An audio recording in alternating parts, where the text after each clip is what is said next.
ولا رسول بعده ولا معصوم بعده ولا أمة بعد أمتي ولا كتاب بعد كتابي. أما بعد فأعوذ بالله من الشيطان الرجيم. بسم الله الرحمن الرحيم. من المؤمنين رجال صدقوا ما عاهدوا الله عليه فمنهم من قضى نحبه ومنهم من ينتظر وما بدلوا تبدیلا. صدق اللہ العظیم. کچھ ایسے بھی اٹھ جائیں گے اس بزم سے جن کو تم ڈھونڈنے نکلو گے مگر پا نہ سکو گے. آج ہم سب اداس ہیں، غم زدہ ہیں. عالم اسلام امت مسلمہ سوگوار ہے. موت العالم موت العالم. میرے جد امجد استاد العلماء حضرت مولانا خیر محمد صاحب جالندری رحمۃ اللہ علیہ کا جب انتقال ہوا تو جامعہ اشرفیہ لاہور کے ہی رئیس المحدثین حضرت مولانا محمد ادریس صاحب گاندھی رحمۃ اللہ علیہ ملتان تشریف لائے اور تعزیتی بیان فرمایا کہ اس بات پر لوگ بحث کرتے ہیں کہ موت کی حقیقت کیا ہے. تو کہا دنیا کے جو فلاسفر ہیں ان کے نزدیک موت کی حقیقت یہ ہے کہ انسان کی جسم میں خوراک کی وجہ سے ایک بھاپ ایک اسٹیم بنتی ہے اور جب وہ بھاپ اور اسٹیم بننا بند ہو جائے تو موت آ جاتی ہے.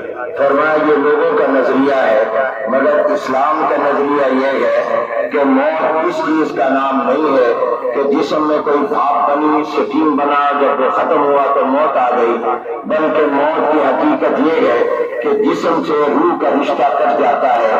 جب تک جسم اور روح کا رشتہ رہتا ہے زندگی ہے، اور جب جسم اور روح کا رشتہ ختم ہو جاتا ہے تو وہ موت ہے. پھر فرمایا یہ تو عام انسانوں کی موت ہے لیکن اہل ایمان کی موت کی یہ حقیقت نہیں ہے، بلکہ مومنین کی یہ موت کی حقیقت یہ ہے کہ ان کی روح دار غرور سے دار سرور میں چلی جاتی ہے، دھوکے کے گھر سے ہمیشہ کے راحت کے گھر چلی جاتی ہے. دنیا سے جنت یہ مومن کی موت کی حقیقت ہے. پھر فرمایا یہ عام، یہ میں حضرت مولانا ادریس صاحب گاندھی رحمۃ اللہ علیہ کی بات نقل کر رہا ہوں جو اسی جامعہ میں تا حیات دینی علوم پڑھاتے رہے. پھر فرمایا اللہ والوں کی موت کی یہ حقیقت نہیں ہے. اللہ والوں کی اور صلحاء کی اور اللہ کے محبوب اور مقبول بندوں کی موت کی حقیقت یہ ہے کہ ان کی روح اللہ تعالیٰ کی ملاقات کے لیے چلی جاتی ہے، وہ اللہ کی لقاء کے لیے چلی جاتی ہے. تو اس لحاظ سے ہمارے حضرت مولانا حافظ فضل الرحیم صاحب رحمۃ اللہ علیہ کامیاب گئے ہیں، وہ جنت میں ہے اور ان کا مشن باقی ہے اور ہمیشہ باقی رہے گا. ہر ایک سمجھتا تھا کہ حضرت مولانا کو مجھ سے سب سے زیادہ محبت تھی، وہ سراپا شفقت تھے، ان کی خدمات کو کبھی بھلایا نہیں جا سکے گا. اللہ تعالیٰ ان کے درجات آخرت بلند فرمائے اور اللہ تعالیٰ ان کے مشن کو اور نصب العین کو باقی رکھے. شخصیتیں آتی ہیں جاتی ہیں مگر نصب العین اور مشن ہمیشہ قائم رہتا ہے.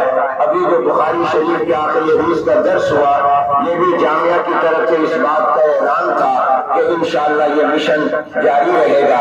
اللہ تعالیٰ ان کے درجات کو بلند فرمائے، جامعہ کو تاابد اسی طرح پر ہلکا دھومتا رکھے. یہ صدمہ جہاں مولانا زبیر حسن صاحب کا ہے، حضرت مولانا ارشد عبید صاحب کا ہے، حضرت مولانا اسد عبید صاحب، اجود عبید صاحب، ان تمام حضرات کا ہے، وہ ہم سب کا صدمہ ہے.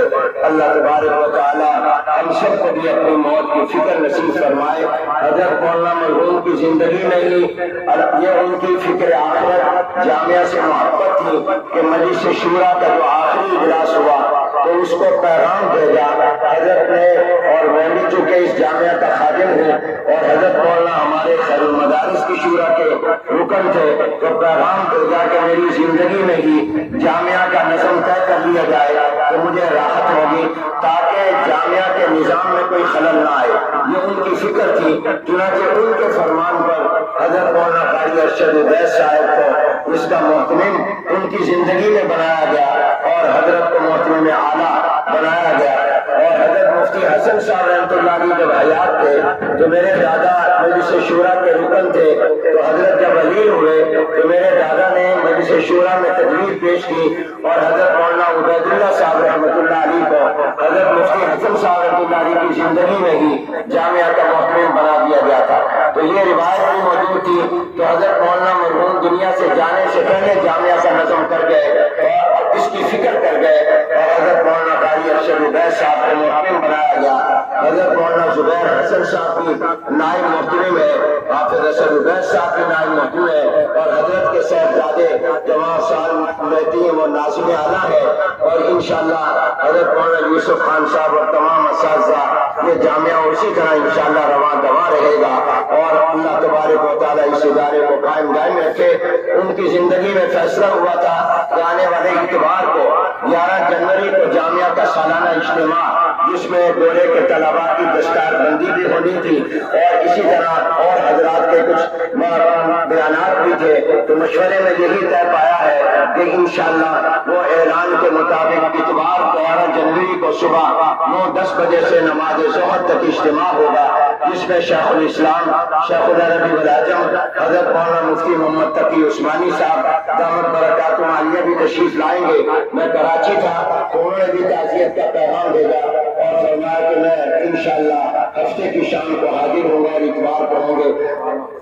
اسی طرح قائد جمعیت حضرت مولانا فضل الرحمان صاحب دامت برکاتہ العالیہ بھی اتوار 11 جنوری کو تشریف لائیں گے، اور بھی بہت سے اکابر علماء آئیں گے۔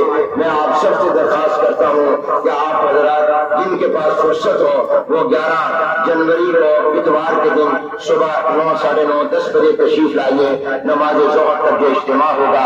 اللہ تعالیٰ ہمارے حضرت مولانا فضل الرحیم صاحب کے سفر آخرت کو اللہ تعالیٰ وہ یقیناً سفر جنت ہے، وہ کامیاب گئے ہیں، وہ قد افلح من تزکیٰ کا مصداق ہے، سفر درست فرمائے تاکہ نماز جنازہ ادا کی جائے۔